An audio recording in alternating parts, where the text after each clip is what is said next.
শেখ হাসিনাকে সহ জুলাই গণহত্যাকারী এবং ওসমান হাদির হত্যাকারী যারা ভারতে পালিয়ে রয়েছে তাদেরকে দেশে এনে বিচারে কাঠগড়ায় দাঁড় করানো হবে এবং শেখ হাসিনার ফাঁসির রায় সেটি কার্যকর করা হবে। আজকের এই দিনে আমরা শ্রদ্ধার সাথে স্মরণ করছি শহীদ আবু সাঈদ, মুগ্ধ, ওয়াসিম, ফারহান ফায়াজ, রিয়া গোপ সহ জুলাইয়ের যে 1400 শহীদ এবং 30,000 যারা আহত রয়েছেন, জুলাই যোদ্ধা যারা রয়েছেন তাদেরকে আমরা শ্রদ্ধাভরে স্মরণ করছি। জুলাই গণ অভ্যুত্থানে বৈষম্যবিরোধী ছাত্র আন্দোলনের ব্যানারে যে অসংখ্য অগণিত বাংলাদেশের ছাত্র সমাজ রাজপথে নেমে এসেছিল, পাবলিক বিশ্ববিদ্যালয়ের ছাত্রছাত্রীরা, প্রাইভেট বিশ্ববিদ্যালয়ের ছাত্রছাত্রীরা, মাদ্রাসা, স্কুল কলেজের ছাত্রছাত্রীরা, আমরা তাদেরকে স্মরণ করছি। শ্রমিক ভাই বোনেরা, নিম্নবিত্ত শ্রেণীর মানুষেরা যারা জুলাই গণ অভ্যুত্থানে নেমে জীবন দিয়ে এই গণ অভ্যুত্থানকে সফলকাম করেছিল। এবং আমরা স্মরণ করছি আমাদের নারী সমাজকে, আমরা স্মরণ করছি আমাদের পেশাজীবী যারা শিক্ষক, অভিভাবক, সাংস্কৃতিক কর্মী, আমাদের আলেম সমাজ, আমাদের সাংবাদিক ভাই বোনেরা, আইনজীবী সহ যারা বিভিন্ন পেশাজীবীর মানুষেরা এই গণ অভ্যুত্থানে নেমে এসেছিল। এবং আমরা স্মরণ করছি আমাদের প্রবাসী ভাই বোনেরা যারা পৃথিবীর বিভিন্ন প্রান্তে, মধ্যপ্রাচ্য সহ পৃথিবীর বিভিন্ন প্রান্তে যারা আন্দোলন করেছিল। বাংলাদেশি এবং বাংলাদেশের বাইরে বিদেশি অনেক বন্ধুরা আমাদেরকে সহযোগিতা করেছিল, বিভিন্ন বিশ্ববিদ্যালয়ের ছাত্রছাত্রীরা।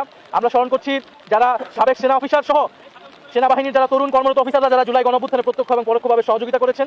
আমরা তাদেরকে স্মরণ করছি। জুলাই গণ অভ্যুত্থানে যারা যেখান থেকে আমাদেরকে এই গণ অভ্যুত্থানে অংশ নিয়েছেন, সহযোগিতা করেছেন, আমরা তাদেরকে স্মরণ করছি।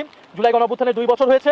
আমরা জুলাই গণ অভ্যুত্থানের পরবর্তী সময় বলেছিলাম জুলাই গণহত্যার বিচার সংস্কারের মাধ্যমে আমরা একটা বৈষম্যহীন গণতান্ত্রিক নতুন বাংলাদেশ করতে চাই। সেই বাংলাদেশ, আমরা আকাঙ্ক্ষিত বাংলাদেশ আমরা এখনো পাইনি। আপনারা জানেন গতকালকে ট্রাইব্যুনালের একটি বিচারের রায় এসেছে, কিন্তু দুঃখজনকভাবে সেই রায় বাংলাদেশের জনগণকে সন্তুষ্ট করতে পারেনি।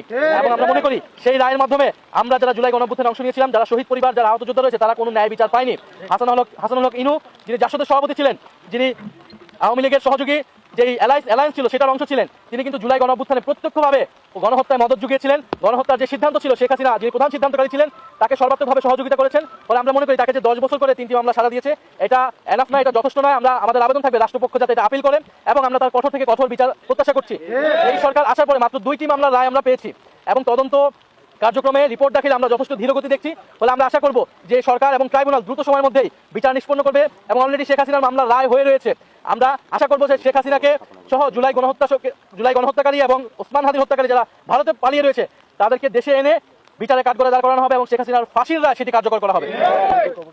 এবং শহীদ পরিবারদেরকে যেই প্রতিশ্রুতি দেওয়া হয়েছিল, তাদের আর্থিক সহায়তা, জুলাই যোদ্ধাদের পুনর্বাসন, সেই সকল কার্যক্রম যাতে যথাযথভাবে পালন করা হয়। আমরা যে কবরস্থানগুলো আজকে আসলাম এবং সারা বাংলাদেশে যে কবরস্থানের সংরক্ষণ করার একটা পরিকল্পনা ইন্টারিম গভর্নমেন্টের সময় নেওয়া হয়েছিল, কিন্তু এই কর্মসূচিটা পালন করা হয়নি, এই কার্যক্রমটা পালন করা হয়নি। ফলে আমাদের দাবি থাকবে যাতে কবরস্থানগুলো সংরক্ষণ করা হয়। আর প্রিয় সাংবাদিক ভাই বোনেরা, আমাদের যে অন্যতম দাবি যে জুলাই সনদ বাস্তবায়ন, সংস্কার বাস্তবায়ন, গণভোটের রায় অনুযায়ী সংস্কার বাস্তবায়ন। আমরা দেখলাম এই নির্বাচনের যে গণভোট এবং নির্বাচনের অন্যতম কমিটমেন্ট ছিল রাষ্ট্র কাঠামোর সংস্কার, বৈষম্যহীন বাংলাদেশ, আমরা এই সংস্কার এখনো পাইনি। ফলে এবারের জুলাই গণ অভ্যুত্থান যে উদযাপন, সেটা বার্ষিকী পালনের আমাদের অন্যতম মোটো হচ্ছে গণহত্যার বিচার এবং সংস্কার বাস্তবায়ন। আমরা সরকারের প্রতি আহ্বান জানাচ্ছি, শুধু নাম কস্তে জুলাই গণ অভ্যুত্থান পালন করলে হবে না। জুলাই গণ অভ্যুত্থানের যে আকাঙ্ক্ষা, সংস্কার বাস্তবায়ন, গণভোটের রায় বাস্তবায়ন করে সরকারকে প্রমাণ করতে হবে সরকার জুলাই গণ অভ্যুত্থানের পক্ষে আছে, জুলাই গণ অভ্যুত্থানের সাথে আছে।